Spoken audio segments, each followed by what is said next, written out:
Buenas, bueno, mi nombre es María José Greloni, soy de Argentina. Hoy tengo una sesión sobre qué son las metodologías ágiles. Tenemos dos módulos sobre este tema. Bueno, vamos a arrancar con el primero. Yo trabajo con temas de metodologías ágiles o Agile, como también se conoce, con distintas organizaciones de distintos tamaños, de distintos países. Trabajo con empresas privadas muy grandes que quieren implementar agilidad, con empresas más pequeñas, con organizaciones sociales, también en el sector público, o sea, en los gobiernos, y también, bueno, eso, con distintos equipos, ¿no? Diversos. Así que, bueno, hoy les voy a estar guiando por este recorrido, contándoles un poco. La idea es una puerta de entrada a las metodologías ágiles para que puedan después explorar más en profundidad. Así que bueno, nos mandamos directamente. Voy a empezar a compartir pantalla. Un segundo. Ahí vamos. A ver, ahí cargó. Bueno, seguramente ahí lo están viendo. Bueno, entonces, como decía, mi nombre es María José y nos mandamos directamente en esto de qué son las metodologías ágiles y por qué se han vuelto tan relevantes en el último tiempo, ¿no? Que creo que eso es lo más interesante. Seguramente muchos de ustedes hayan escuchado sobre el contexto VUCA, ¿no? El contexto VUCA básicamente son las principales de las palabras volátil, incierto, complejo y ambiguo. En español también se lo conoce como contexto VICA. Este contexto es un contexto de mucho cambio, de mucha volatilidad, en la que los cambios suceden de formas abruptas, donde tenemos un contexto muy incierto, muy complejo. Ahora nos vamos a meter un poquito más en qué es esto de la complejidad, donde el entorno se vuelve ambiguo, donde tengo poca claridad de cuál es la mejor decisión a tomar. Bueno, eso es como un poco el contexto, ¿no? Creo que a mí me gusta mucho, antes de la pandemia, cuando hablábamos del contexto VUCA, era difícil poder explicar qué era esto de la incertidumbre, los cambios tan abruptos y demás. Creo que con la pandemia, de alguna manera, eso se vio reflejado para todos, ¿no? Es algo que nos pasa a todos y también nos pasa en todos los distintos mercados, distintos ecosistemas en los que ustedes trabajen. No sé, por ejemplo, a mí me está pasando ahora de trabajar acompañar una organización que trabaja en temas de campo. Imagínense, ¿no? Con vacas y de pronto ellos también, un mercado que uno diría, bueno, es más tradicional, también se ve envuelto en este contexto en donde no tienen tanta claridad sobre sus trabajadores, cuáles son las mejores decisiones a tomar y demás. Así que traigo esto como un ejemplo, como para que se den cuenta que esto de la complejidad, la ambigüedad, es algo que nos pasa a todos, a todas. Avanzo un poquito más para conversar sobre esto del contexto y los rápidos tan acelerados. A mí me gusta mucho este gráfico de las olas de innovación. Este concepto es de Schumpeter. Es un concepto bastante antiguo, ¿no? Desde el 1942, donde él dice, bueno, entiende que los cambios se dan con olas de innovación que vienen dados o asignados por cambios de tecnología. Y entonces ahí yo le puse este gráfico como para que ustedes tengan una idea, ¿no? Estamos hablando de la primera ola de innovación dura alrededor de unos 60 años, donde los principales cambios se dan por el surgimiento del hierro, los textiles y la fuerza hidráulica.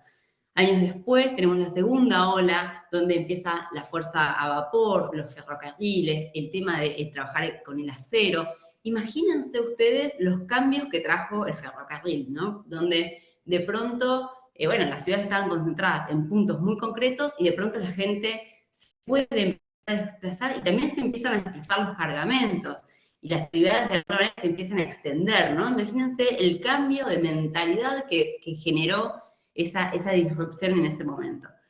Después tenemos la tercera ola, ¿no? Donde están los químicos, la electricidad, el motor a combustión. Ya ven que esta ola, la primera duraba 60, esta dura 50, así con la que le sigue, que empieza a durar 40.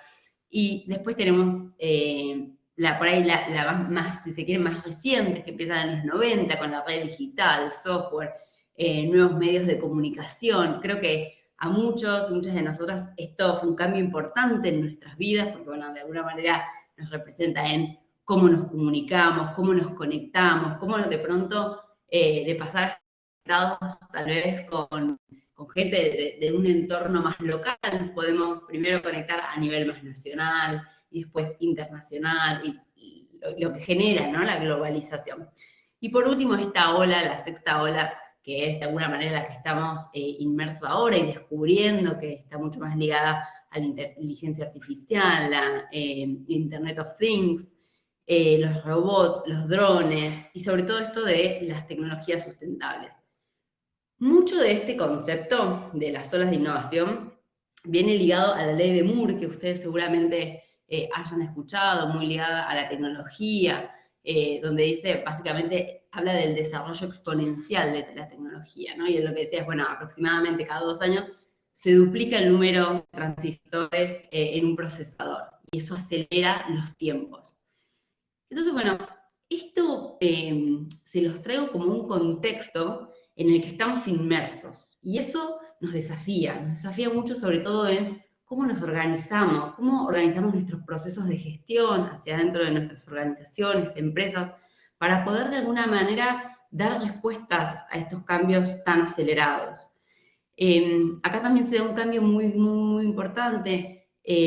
Ustedes seguramente conocen todo lo que fue el trabajo más en cadena y demás, donde los trabajadores se les decía, vos no pienses, ¿no? Vos hacés. Bueno, ese paradigma quedó viejo, incluso en estos contextos, como les contaba, en ámbitos rurales, de pronto uno necesita que los trabajadores piensen justamente, ¿no? Y se conviertan en estos trabajadores que hablamos hoy, trabajadores del conocimiento. Muchas de estas metodologías ágiles que vamos a estar viendo están muy, se quiere como muy en boga o muy de moda en el mundo digital, pero esto ha derramado fuertemente y penetró fuertemente distintos tipos de negocios. Bueno, así que eso es como un poquito de contexto, ¿no? De cómo avanzó el desarrollo económico y demás. Vamos a la próxima y nos vamos a meter un poquito más en qué es esto de la complejidad. Y esto me parece muy importante que entendamos, porque hoy nos movemos, como les contaba, en este contexto VUCA, y puntualmente me interesa el tema de la complejidad porque de alguna manera cambió el qué estamos haciendo y cómo lo hacemos.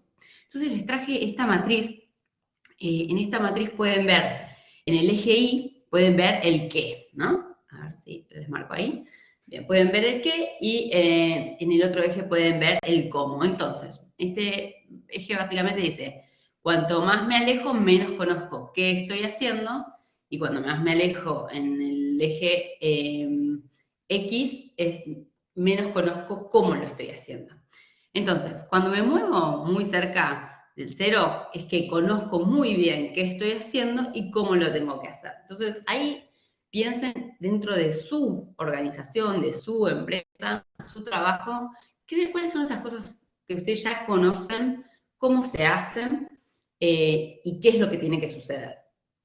Les pido que piensen en eso como ejemplo para decir, bueno, esto se mueve dentro de lo obvio, ¿no? Generalmente en ese tipo de procesos lo que hacemos es optimizar. Buscamos optimizar eso que sabemos que tenemos que hacer y cómo intentamos hacerlo de la mejor manera posible, simplificarlo también y bueno, y que salga bien, ¿no? Porque eso dentro de todo va.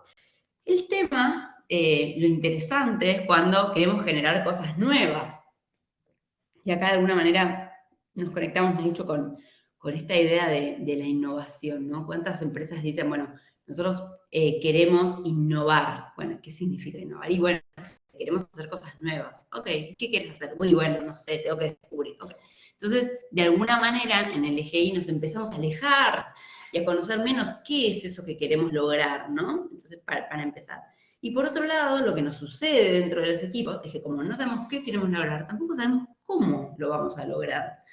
Entonces, de alguna manera, nos empezamos a mover en esta dirección más hacia el caos, donde, bueno, los equipos están innovando, queriendo hacer cosas nuevas, están probando, experimentando, viendo a ver qué es eso nuevo que se puede lograr. El caos es como el extremo, ¿no? El extremo opuesto a lo obvio. Pero dentro en el medio, entre el caos y lo obvio, existen matices. Entonces, tenemos primero, cuando más o menos sabemos qué es lo que estamos haciendo y cómo lo hacemos, decimos que nos movemos en un entorno complicado. Es un entorno complicado donde el equipo sabe más o menos cómo se organiza. Puede haber errores, sí, puede haber errores, pero bueno, de a poco los vamos comprendiendo y los vamos saldando, ¿no? Y por otro lado, cuando damos un pasito más hacia eso que desconocemos, tenemos ahí, ya nos empezamos a mover en el ámbito de lo complejo, donde no sabemos qué es lo que estamos haciendo, ni cómo, pero tampoco estamos en el caos, ¿no? Nosotros siempre decimos que para, de alguna manera, para achicar el caos o se quiere como, sí, no diría ordenar, pero sí, eso, bajar el nivel de incertidumbre, siempre es bueno poner límites a ese caos, ¿no? Entonces, por ejemplo, límites de presupuesto, límites de tiempo, límites de equipo, y eso a ustedes los va a ayudar generalmente a bajar el nivel de caos. Ahora vamos a hablar sobre las estrategias, ¿no? Para navegar esto, pero un consejo muy concreto que les doy es cuando ustedes están en algo muy nuevo, muy innovador, muy disruptivo, que no saben cómo, intenten siempre simplificar. O sea, una manera de lidiar con el caos es simplificar, bajar el nivel de caos para al menos moverse hacia la complejidad. Bueno, ¿y por qué les hablo tanto de la complejidad? Porque dentro de la complejidad es donde implementamos generalmente metodologías ágiles. ¿Por qué? Porque las metodologías ágiles, ahora vamos a meternos, a explorar un poco más qué son, cómo trabajamos con las metodologías ágiles, pero no es que sirven para todo. Si ustedes tienen un tipo de equipo, tarea que es repetitiva, que ya saben cómo se hace y demás, yo no les diría innoven en la forma de la gestión, de cómo se organizan y demás. O sea, seguramente tengan mejores resultados, pero la verdad, donde más provecho le pueden sacar es en la parte de la complejidad. Hay otra variante que no nos vamos a meter ahora, pero es cuando tampoco conozco mucho con quién lo voy a hacer, ¿no? Ahí también aumento el nivel de complejidad o de caos, ¿no? Por eso en los proyectos, generalmente con temas de metodologías ágiles, trabajamos mucho con las personas, en generar equipos, nosotros hablamos de equipos poderosos, equipos que se conocen, que confían. Bueno, ya vamos a hablar de las buenas prácticas, pero solo para que lo tengan en cuenta que está también esa dimensión.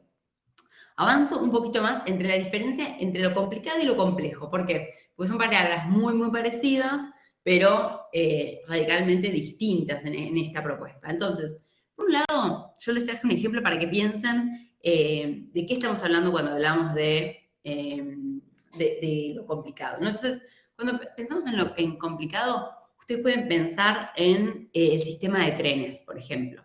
Entonces, el sistema de trenes tiene errores evitables, ¿no? Ya hay variables que se conocen, se han optimizado, por eso muchas veces las decisiones son centralizadas en el sistema de trenes, ¿no? El tren sale a tal horario, el otro llega a otro horario, tenemos predictibilidad generalmente sobre qué es eso que va a pasar. Las variables son finitas y de lectura directa, y esto es muy importante para que ustedes lo piensen para su trabajo. Por ejemplo, bueno, ¿cuáles son las variables que yo conozco? Que sucede, yo sé que sucede, cuando pasa A, después sucede B, y esto se repite siempre. Y las entiendo, esas variables, ¿no? Y las mejores decisiones generalmente se toman de forma objetiva. Este es el mundo, mucho también de la ingeniería, de las ciencias. Bueno, cuando nos movemos al ámbito más de lo complejo, a mí me gusta también pensar lo complejo como lo orgánico. Muchas veces se trabaja mucho con la metáfora de las plantas, la naturaleza, porque cuando hablamos de la complejidad también estamos hablando de lo humano, ¿no? De los factores humanos, son esas cosas que no sabemos bien qué va a pasar. Y en el ámbito de lo complejo, los errores son inevitables. Primero porque estamos haciendo cosas nuevas, no conocemos las variables, bueno, y ahora les cuento un par de cosas más. Entonces, en este contexto, en el complejo, la clave es errar, vamos a errar siempre. El tema es cómo hacemos para errar a bajo costo. O eso, que erremos, pero podamos aprender con ese error. El ejemplo, me muevo el ejemplo para que ustedes estén pensándolo, es el ejemplo del tránsito, ¿no? Antes hablábamos que el complicado es el sistema de trenes, de transporte, acá traigo el ejemplo del tránsito. Entonces, en el tránsito las decisiones son descentralizadas, ¿no? Porque, bueno, cada uno de nosotros va con su bicicleta, su moto, su auto, lo que sea, y bueno, cada uno está tomando decisiones distintas y no estamos coordinados, o sea, tenemos algunos instrumentos que nos ayudan a coordinarnos, pero bueno, al final cada uno toma una decisión, ¿no? En este contexto generalmente nos adaptamos, por ejemplo, imaginen que ustedes van manejando su auto y de pronto se cruza una bicicleta, y bueno, tienen que reaccionar rápidamente, entonces por eso van a escuchar que hablamos tanto de la adaptabilidad.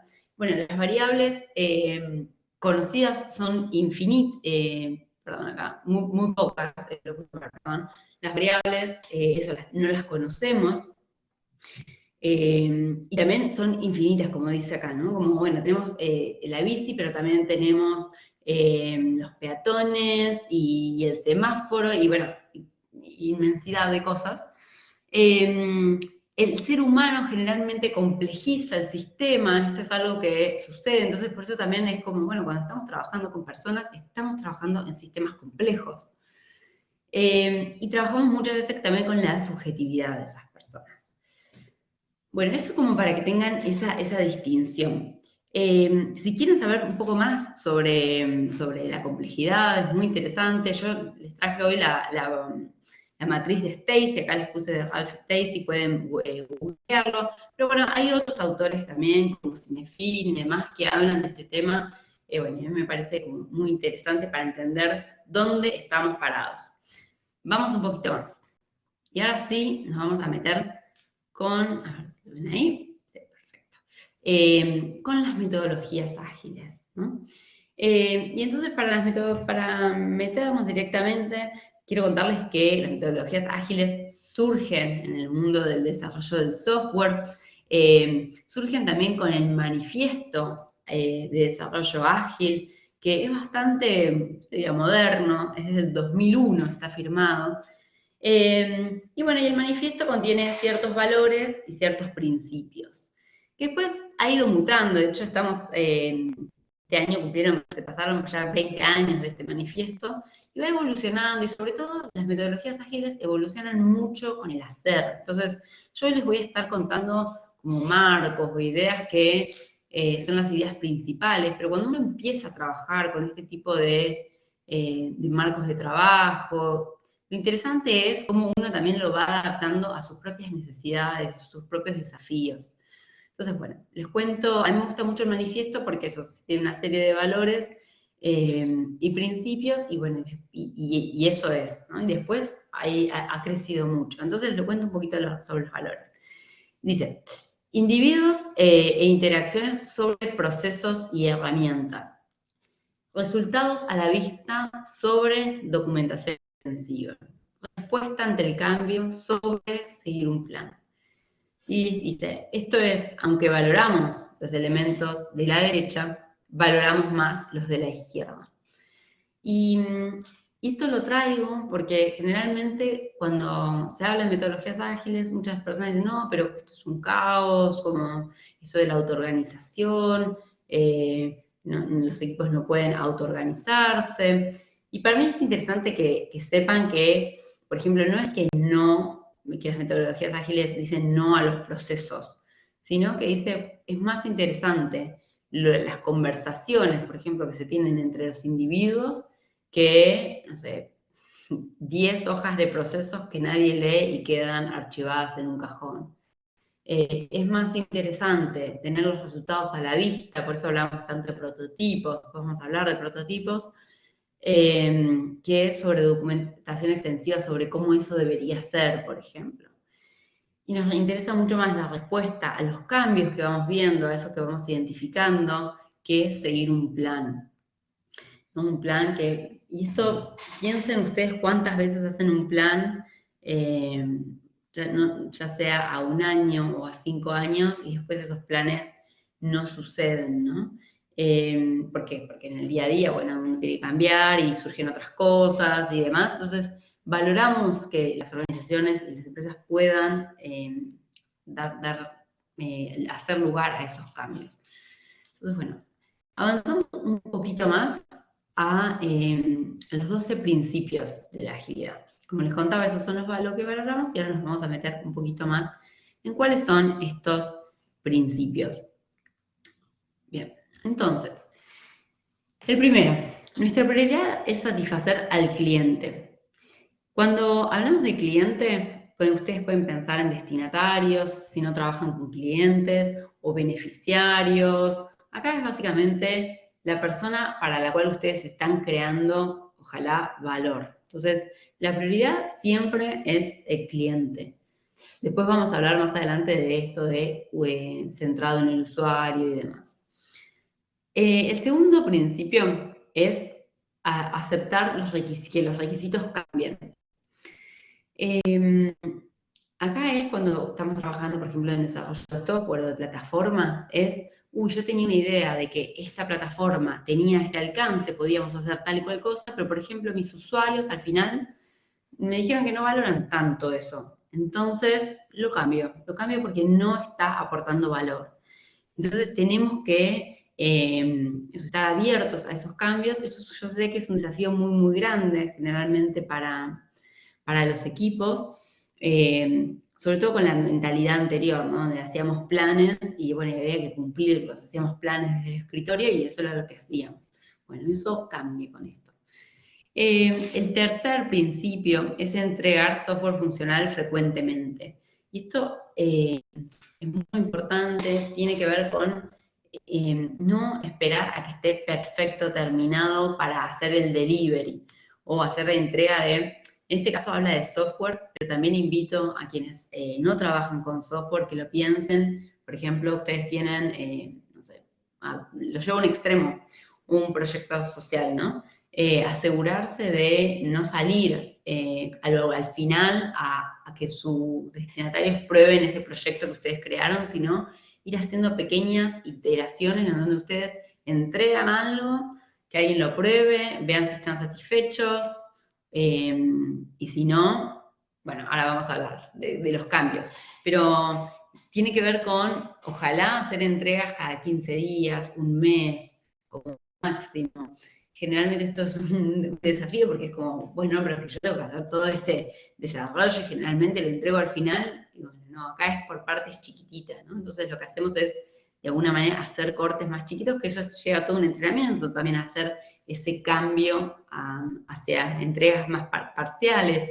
También hay mucho ahí de lo que se nos juega de, bueno, esto no es perfecto, pero bueno, tenemos que salir, ¿no? A mí me gusta mucho una frase que dice, si está perfecto es porque salió tarde.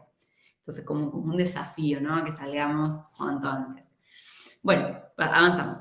El cuarto principio dice, los responsables de negocios, diseñadores y desarrolladores deben trabajar juntos día a día durante el proyecto.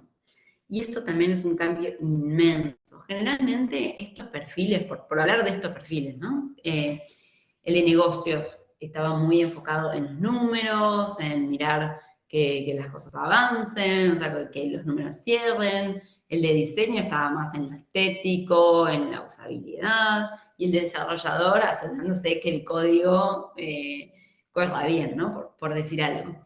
Y cada uno tenía una responsabilidad distinta.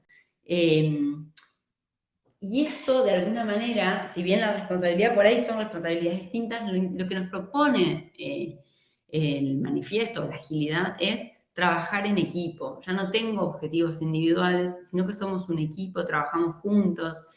Y no hago solamente mi parte, sino que estamos yendo hacia un objetivo en común y para eso trabajamos en equipo. Avanza un cachito más. El quinto, desarrollamos proyectos innovadores, desarrollamos proyectos en torno a individuos motivados. Esto también es otra de las claves. Dentro de la agilidad trabajamos mucho, le hacemos mucho lugar a quiénes somos, a las personas, a eso que hablamos mucho de traer a nuestro lugar de trabajo nuestro yo íntegro. Y no solamente, bueno, en el pasado se escuchaba esto de, bueno, los problemas los dejas en casa, ¿no? No, asegurarnos de que las personas vengan con todo su ser al trabajo y que estén motivados por eso que están haciendo, ya sea porque les resulta desafiante, porque quieren aprender más sobre tal tema. Bueno, hay mucho sobre motivación escrito en esto de la agilidad, así que también pueden buscar ahí, explorar un poco más sobre eso, ¿no? Sobre cómo tener individuos y equipos motivados. Bueno, el sexto principio dice, el método más eficiente de comunicar información es conversaciones cara a cara. Y esto viene mucho por, generalmente, en las empresas tradicionales, está mucho esto de la minuta, el documento, te mando los requerimientos.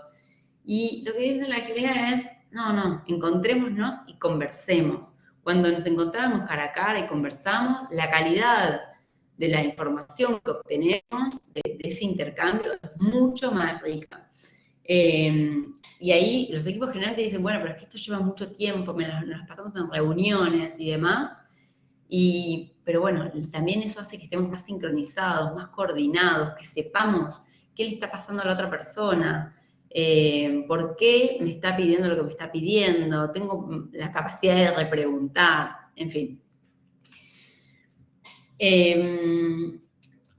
Bien, vamos al séptimo. El software funcionando es la principal medida de éxito. Y acá lo que nos interesa es esto del software funcionando, ¿no? Puede ser software funcionando, producto en la calle, servicio funcionando, proyecto. Ustedes acá le ponen, depende de su industria, la palabra que quieran, pero lo que nos interesa es que la cosa esté funcionando, o sea, que los usuarios estén en contacto con eso, con eso que ustedes hicieron, pensaron y demás. Acá generalmente desde el escritorio podemos pensar un montón de cosas como cómo va a ser ese uso, cuáles son las funcionalidades que me van a usar, pero desafortunadamente el usuario después cuando le llega eso que nosotros hicimos, tiene usos completamente distintos, ¿no? Entonces, bueno, por eso decimos que nos interesa mucho ver qué pasa ahí. Bueno, avanzamos. Los procesos ágiles promueven el desarrollo sostenible. Y esto tiene que ver con, de nuevo, con las personas, con el equipo.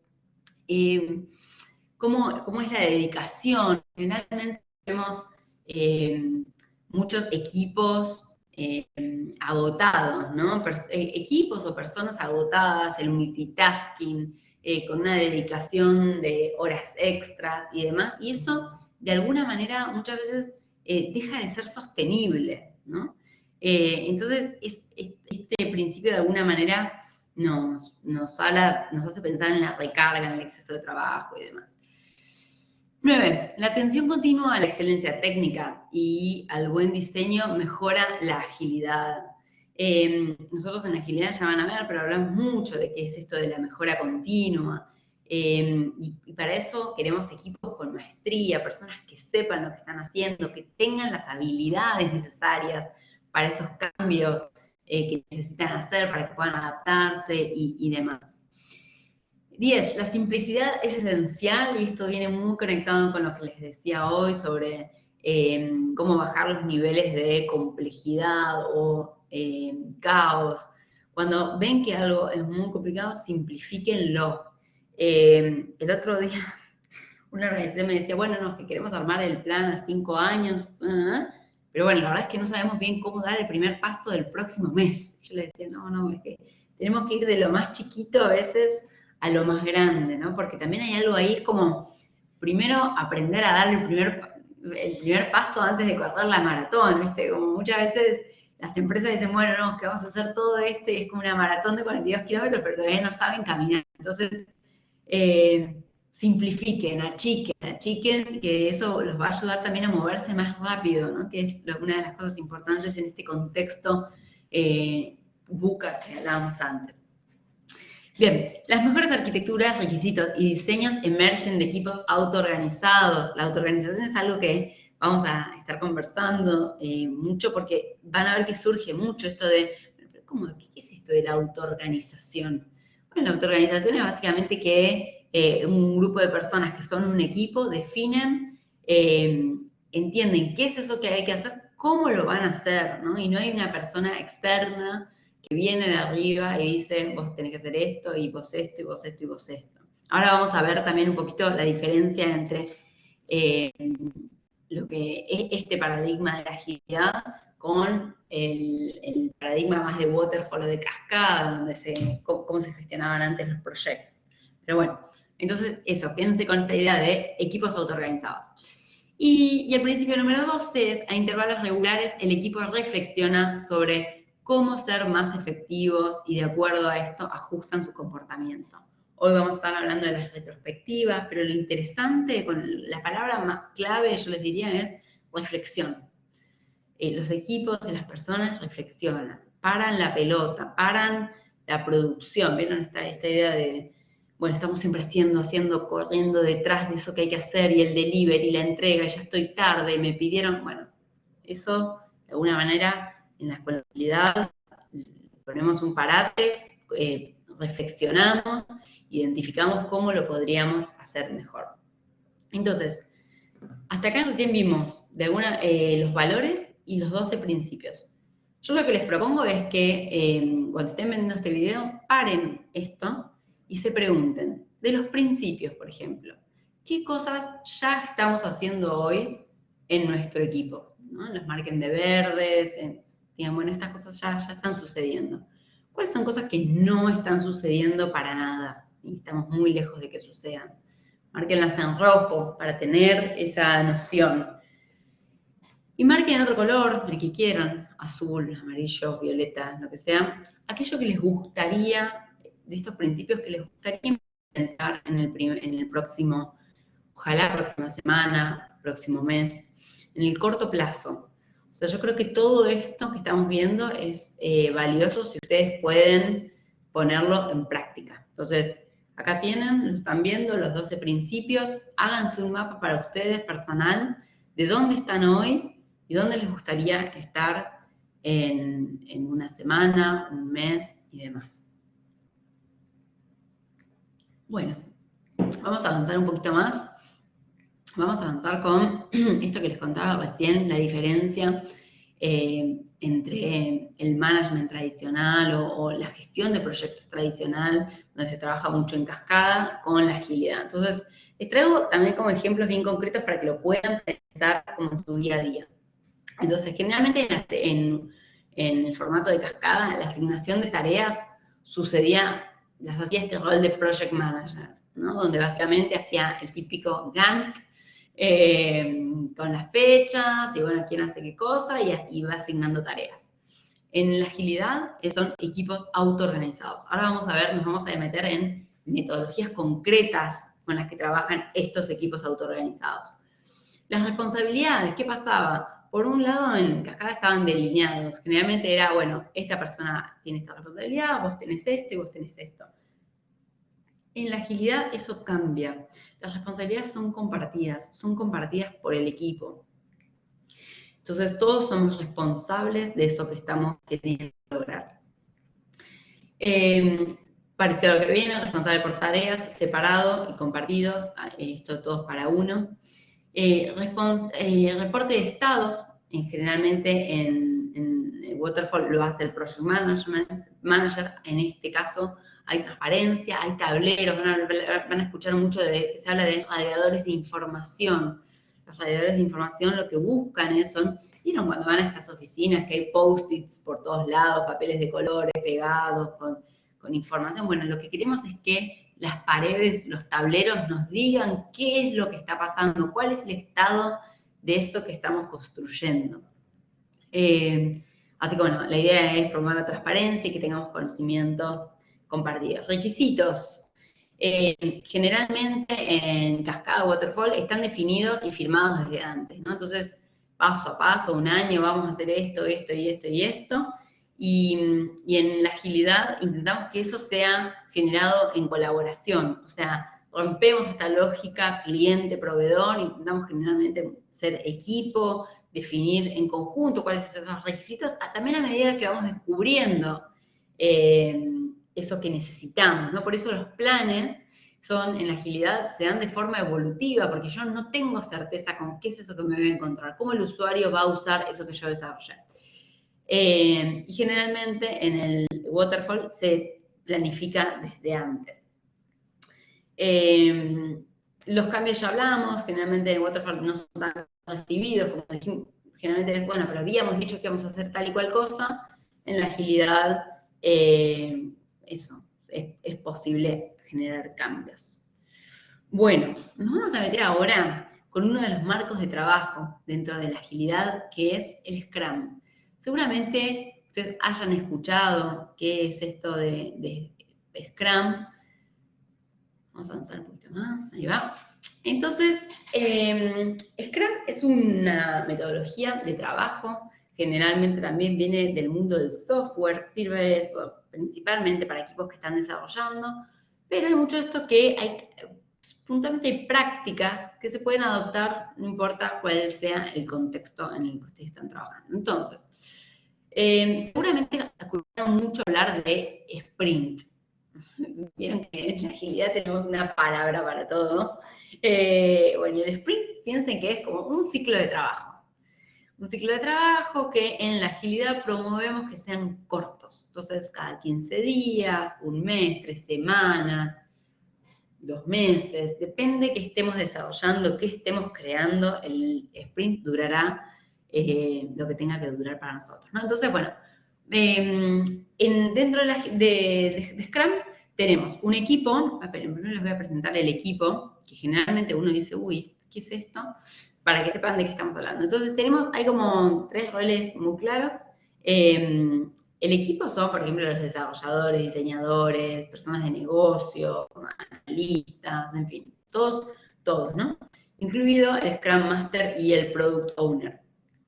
Por él, de esto lo que más llama la atención es esto del Scrum Master y el Product Owner, porque son términos nuevos. Yo me acuerdo cuando lo escuché la primera vez, decía, ¿qué es esto de un Scrum Master? ¿Qué es el Master de la metodología? Bueno, el Scrum Master es un rol que nos ayuda a transicionar muchas veces, es quien ayuda al equipo a que tenga buenas prácticas, a que ejecute muchas de las ceremonias que vamos a estar viendo ahora, pero básicamente es el rol que está al servicio del equipo, acompañando en las mejores prácticas.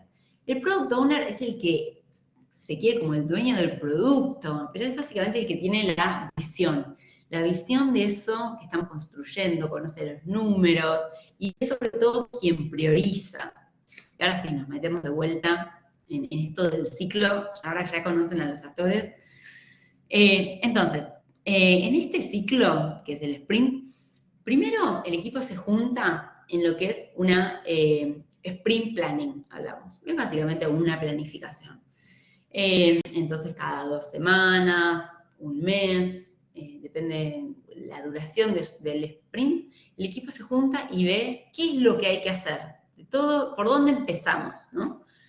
Generalmente este PO, este Product Owner o PO, van a escuchar también en inglés, es quien priorizó el backlog. También, otra palabra rara.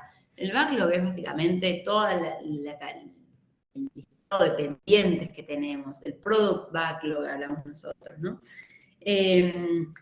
Y básicamente dice qué es lo que tiene prioridad más alta, generalmente esa priorización se da por el valor que eso aporta, y qué es eso que tiene prioridad más baja. Bueno, entonces se juntan en esa planificación y arman el backlog de qué es lo que vamos a hacer. Ahora vamos a ver después, vamos a hablar un poquito de tableros, pero qué es lo que vamos a hacer durante este ciclo, durante este sprint. Bueno, entonces el equipo, listo, se junta en la planificación y dice, listo, largamos. Después tenemos dentro de esta metodología una reunión que es la Daily Scrum, o algunos hablan solamente de la Daily, la diaria, los nombres varían, pero con que ustedes sepan de la Daily alcanza. La Daily es una reunión que sucede todos los días, 15 minutos, o como muchísimo, depende de la cantidad de personas. Puede durar 5 también. Lo importante es responder 3 preguntas, ahí se junta el equipo y responde. ¿Qué hice ayer? ¿Qué impedimentos tuve? ¿Y qué voy a estar haciendo hoy? Entonces, la idea de esta reunión es muy cortita, también otros la llaman stand-up meeting, o sea, generalmente cuando estábamos presenciales se hacía parados, ¿no? 5 minutos, nos juntábamos a tal lugar, a tal hora, todos los días, el equipo define eso, ¿no? Se autoorganiza para eso, y respondían esas 3 preguntas. El objetivo de la Daily Scrum o la Daily Meeting es identificar bloqueos, principalmente, y destrabarlos en equipo. Bien, entonces, bueno, avanza el ciclo y termina el ciclo, ¿no? Entonces, ¿qué hace el equipo? Tiene 2 reuniones claves. Primero, la Sprint Review, también conocida como la Review. En la Review lo que hacemos es revisar el qué, o sea, revisar el producto, revisar eso que estuvimos construyendo, eso que vamos a hacer delivery. Entonces ahí nos ponemos foco en eso, en lo que nosotros decimos se hizo, alcanzamos, lo que está hecho. Y después tenemos otra reunión, que ahora vamos a charlar un poquito más, que es la retrospectiva, donde nos metemos más a revisar el proceso de trabajo. Bueno, avanzamos un poquito. A ver ahí. Bien. Entonces, acá tenemos un poquitito más de detalle sobre este ciclo. Entonces, bueno, primero tenemos la visión del producto, que esto lo trabaja mucho el Product Owner con el equipo y otros stakeholders. Nosotros cuando hablamos de stakeholders son destinatarios, usuarios y demás que tenemos en cuenta. En base a eso se arma el backlog, ¿no? Entonces tenemos el Product Backlog Item, tenemos la planificación, bueno, y avanza y hacemos muchos de estos ciclos, iteraciones. Y nos vamos a meter ahora con un detalle que es la retrospectiva, que para mí es una de las cosas más importantes dentro de los equipos de Scrum, o los equipos ágiles, diría, ni siquiera de Scrum, porque por ahí hay equipos que no trabajan con Scrum, pero sí adoptan la práctica de la retrospectiva. La retrospectiva, como veíamos recién, es lo que sucede al final del ciclo de un sprint. Y la retrospectiva, lo interesante, el foco está puesto en el cómo venimos trabajando. Entonces, ¿vieron cuando generalmente se hacen los post-mortem? O sea, cuando uno termina un proyecto y recién ahí uno analiza. Bueno, lo que propone la agilidad es que todo el tiempo estemos parando y pensando cómo estamos trabajando y cómo podemos identificar mejoras en la forma de trabajar. Entonces, la retrospectiva generalmente tiene estos 5 pasos. A quien le interese más puede después googlear retrospectivas ágiles y hay muchísimas webs, información y demás con metodologías para hacer retrospectiva. Una retrospectiva muy sencilla sería poner en un tablero qué salió bien, qué salió mal y después acciones. Y conversar alrededor de ese tablero. Entonces, eso, como es algo simple y el foco está puesto en la conversación. Yo les recomiendo que si alguien quiere ejecutar una retrospectiva, siempre piensen en tener un facilitador, una facilitadora, alguien que les acompañe en esas primeras prácticas. Entonces, la retrospectiva tiene 5 pasos. El primero es preparar el escenario. Nosotros hablamos mucho del check-in. Seguramente han escuchado check-in para otras reuniones y demás. Es básicamente saber cómo llegan las personas a ese espacio de la retrospectiva. Muy importante, ¿no? Porque no es lo mismo si alguien viene, no sé, que se acaba de entrar una mala noticia y alguien viene con una noticia espectacular, muy feliz, ¿no? Entonces, hay algo ahí de chequear y que estemos todos en el mismo lugar. El segundo paso es reunir los datos. Nosotros en realidad trabajamos mucho con esto de los datos, los hechos, ¿no? Porque después las interpretaciones, como decíamos al principio, cuando estamos con las personas nos llenamos de subjetividades, porque cada uno entiende los hechos, se interpreta de forma distinta, pero entonces hay un momento clave que es reunir los datos. La segunda es generar ideas, es conversar, es abrir, entender un poco más qué nos dicen esos datos, para poder luego pasar al paso de decidir qué hacer.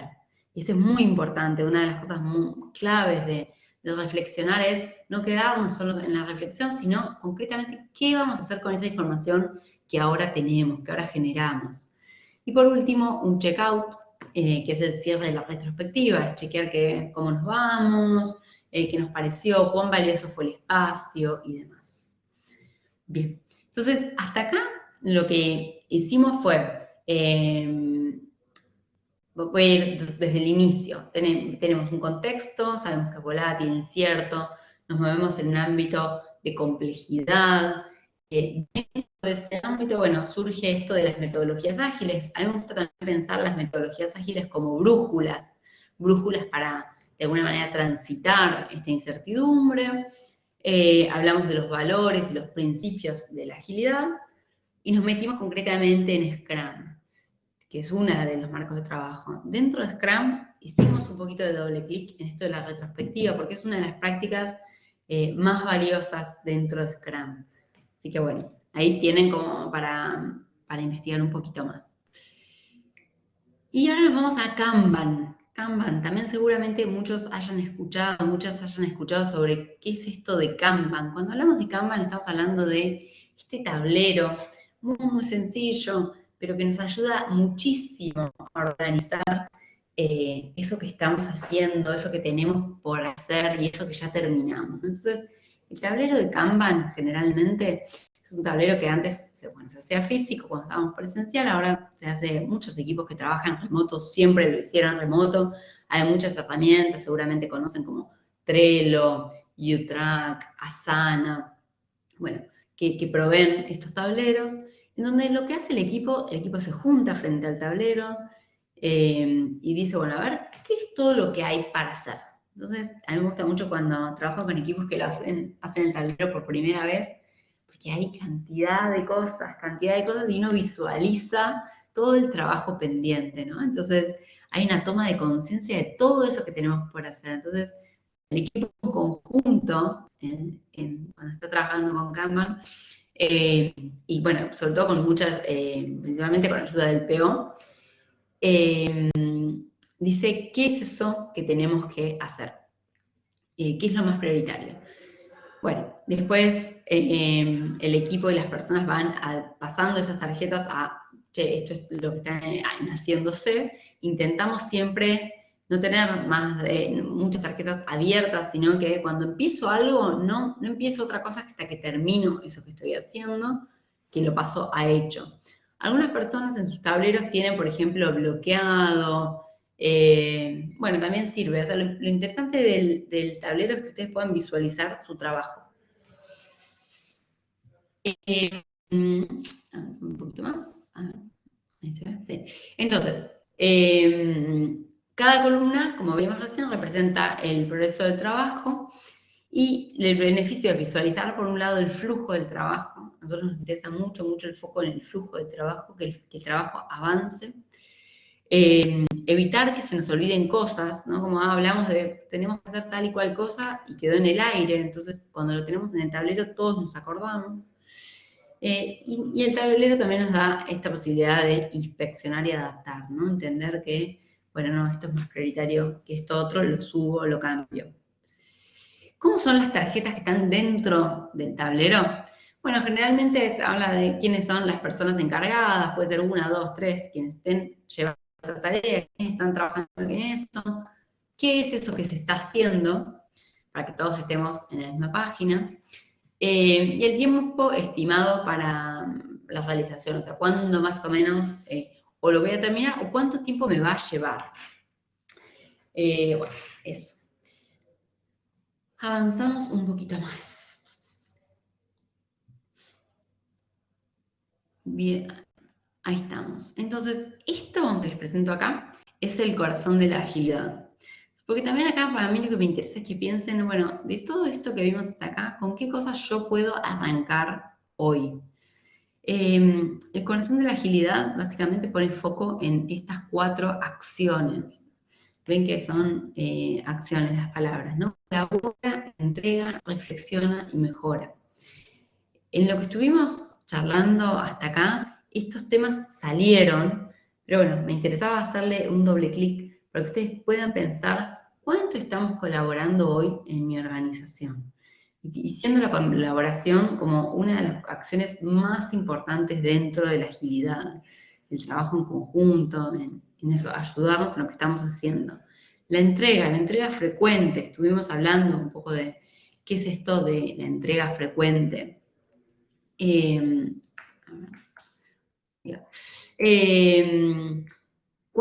¿Cada cuánto entregamos eso que estamos construyendo? Y sobre todo, cuando entregamos, a mí me interesa que piensen, ¿estamos entregando cosas que generan valor? Y nosotros van a ver que hablamos mucho de esto, de la entrega de valor, porque no queremos hacer delivery o output, generar mucho output con cosas que no me dan valor, sino asegurarnos de que estamos haciendo cosas que valen la pena. Entonces, bueno, ya hablamos de esto, de las entregas tempranas y frecuentes y demás, pero bueno, para que lo tengan en cuenta. Reflexiona. Estuvimos hablando de la retrospectiva. Esto tiene que ver con hacer pausas frecuentes, pensar en la forma en cómo nosotros como equipo y como organización venimos haciendo las cosas. Acortar esos ciclos de retroalimentación es una de las claves dentro de la agilidad. Y mejora, nosotros hablamos mucho de mejora continua, ejecutar esas acciones necesarias para mejorar la dirección de nuestras ideas, su implementación técnica y nuestros procesos internos. Bueno, entonces eso como para que se lo queden, hay muchos equipos que lo tienen pegados en las paredes y demás, como para todo el tiempo estar reflexionando cuánto estamos ejecutando estas acciones. Bien, y por último, a ver si lo ven ahí, vamos a hablar de estas dos dimensiones que me gustan mucho, que son dos dimensiones en la agilidad, el ser y el hacer, que de alguna manera resumen, ¿no?, el corazón de la agilidad. Entonces, generalmente en la agilidad empezamos, o los equipos muchas veces empiezan por lo que son las técnicas, ¿no? Las técnicas, por ejemplo, lo que vimos recién, vimos Scrum, entonces los equipos dicen, bueno, ahora nos vamos a organizar con Scrum, o empiezan con los tableros de Kanban, o empiezan con metodologías muy puntuales, como, no sé, bueno, la retrospectiva que vimos recién, la daily, no sé, value stream mapping, como algunas cosas bien concretas, que son todas técnicas y herramientas que nos ayudan a trabajar mejor. También estas son, metodologías, ¿no? Sin embargo, dentro de la agilidad, también, como vimos, están estos valores y estos principios que muchas veces son más, de alguna manera, más intangibles, ¿no? Es más difícil entender cuáles de esas cosas estamos haciendo. Por ejemplo, hablamos de la simpleza, cuán simple estamos siendo o no. Pero bueno, y por último está en esto del ser, el tema del mindset, ¿no? Entonces, esto de alguna manera es de lo superficial, que son las técnicas y las herramientas, y lo que también es más tangible, a lo que es menos intangible, pero también más valioso. O sea, nosotros cuando trabajamos con equipos que quieren incorporar agilidad o que quieren ser ágiles, empezamos con las metodologías o frameworks y demás, pero vamos caminando hacia los valores, los principios y sobre todo una transformación de la mentalidad de las personas, de la mentalidad de los equipos. Así que bueno, y de la organización también, ¿no? Así que bueno, les dejo esto como para que lo tengan ahí presente, para cuando estén haciendo, se pregunten, bueno, esto que estoy haciendo es una técnica, ¿qué está por debajo, ¿no? ¿Qué está en las profundidades de esta técnica o herramienta? Bueno, hasta acá una presentación de qué son las metodologías ágiles. Esto que vimos es un panorama. Muchas de las cosas que les presenté hoy las pueden buscar las palabras y hay muchísima información sobre esto. Así que me parece que lo más importante para mí siempre es empezar. Y al principio no va a ser perfecto y seguramente van a necesitar apoyo, pero bueno, acá tienen una primera guía por dónde empezar. Así que bueno, esta es la primera presentación de dos. Tenemos un segundo módulo que es más de cómo usamos las metodologías para el desarrollo de plataformas, para generación de software. Así que si les gustó esta presentación, les invito a que vean la que les sigue, donde vamos a profundizar un poquito más también algunas metodologías y algunos frameworks puntuales para el desarrollo de productos, servicios y demás. Así que bueno, ahí tienen mis datos de contacto o redes sociales por si me quieren contactar. Y bueno, agradezco muchísimo su atención y acá estoy al servicio. Gracias.